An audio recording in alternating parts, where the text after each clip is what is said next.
Experts say you may not need a financial advisor, but it's a good idea to get advice from an expert or someone currently investing in the stock market before investing yourself. Yeah, guess what?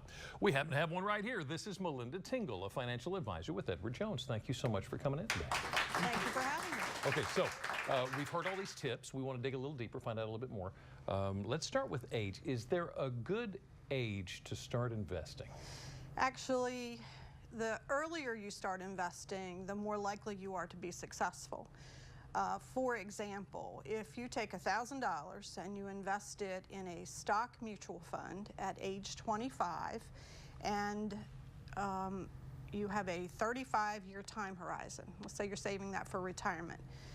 That $1,000 investment invested at 8% average annual rate of return for 35 years will be worth $15,000 when you turn 60. However, if you wait just 10 years and don't do that same investment at age 25, but instead wait till 35, that investment at 8% for 25 years will only be worth $7,000. So time is on your side. The earlier you start, the more likely you are to be successful and benefit. Wow. Yeah, with $1,000. Okay, so they mentioned in there in that piece we just saw, know the goal for every dollar and then plan. Is that good advice? It is good advice.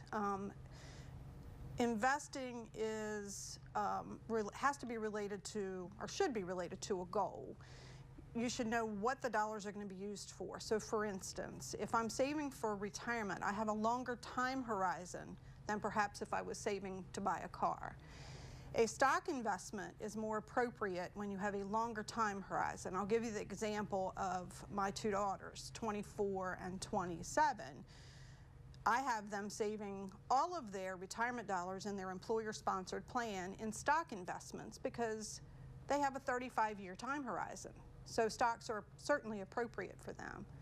But if I'm saving for a car and I'm going to be buying that car within the next 5 years, it's probably not a very good idea or wouldn't be an appropriate investment to place that money in stocks.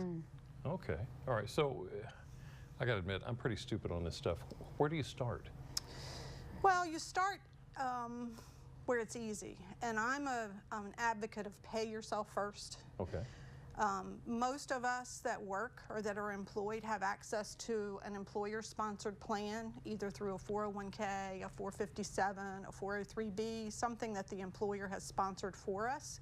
And inside of those plans, you have access to stock investments through the use of mutual funds. The mutual funds are appropriate when you're adding money every paycheck.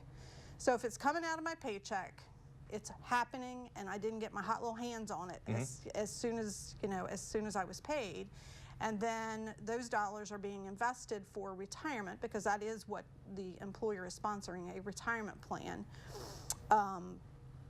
And if you're investing in your employer plan, hopefully your employer is matching some proportion of what you put in.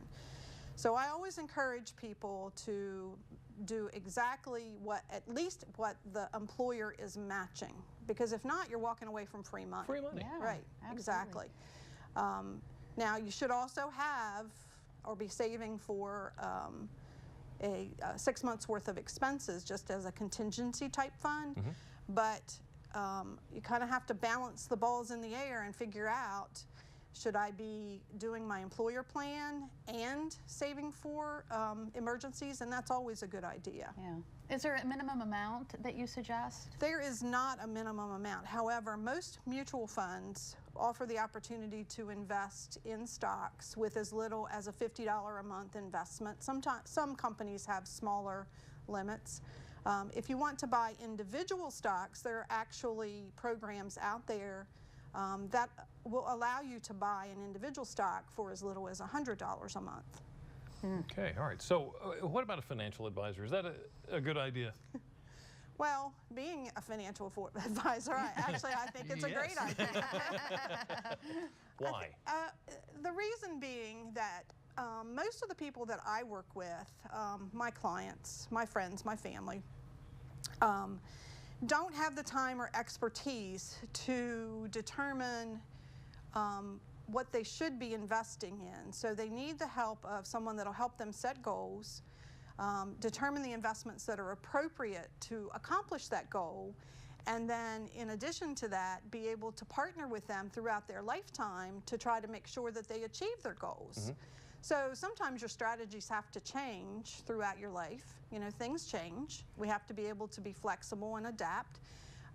And the layperson doesn't necessarily know how to do that. You just admitted yourself that you really don't have a clue. No, I'm stupid on this. Well, you're not stupid. You just weren't educated in it.